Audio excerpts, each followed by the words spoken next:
It's a question of pulling it together and targeting it.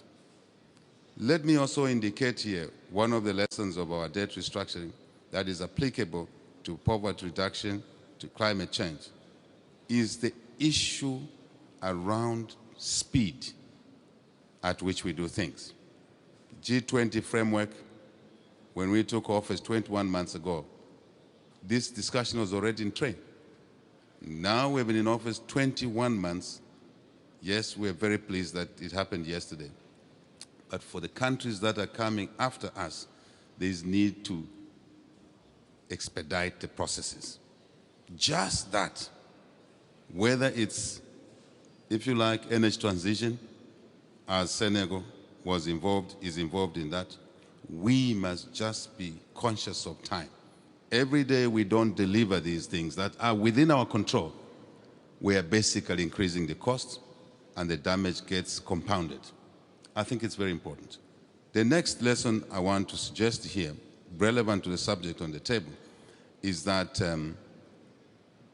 German Chancellor's point yesterday at dinner, repeated today, is so important for us as a global community to mobilize resources, yes, but these resources must be invested to help grow the economies of the less developed countries.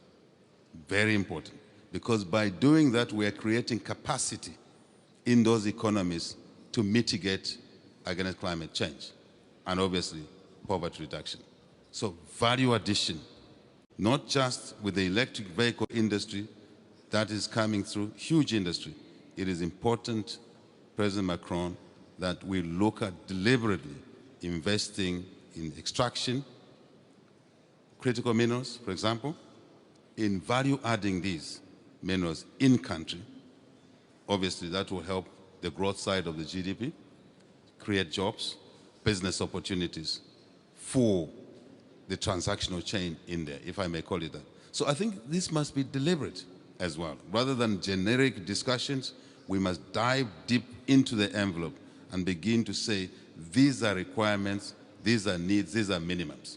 And it will mutually benefit, as somebody said yesterday, not to polarize the conversation, the North and the South. It will definitely, if it's structured properly, benefit the North, the South. And that's not the debate we must be engaging in, but mutuality for greater good, for a safe world, for a world that we can pass on to the next generation in a responsible manner. Lastly, I simply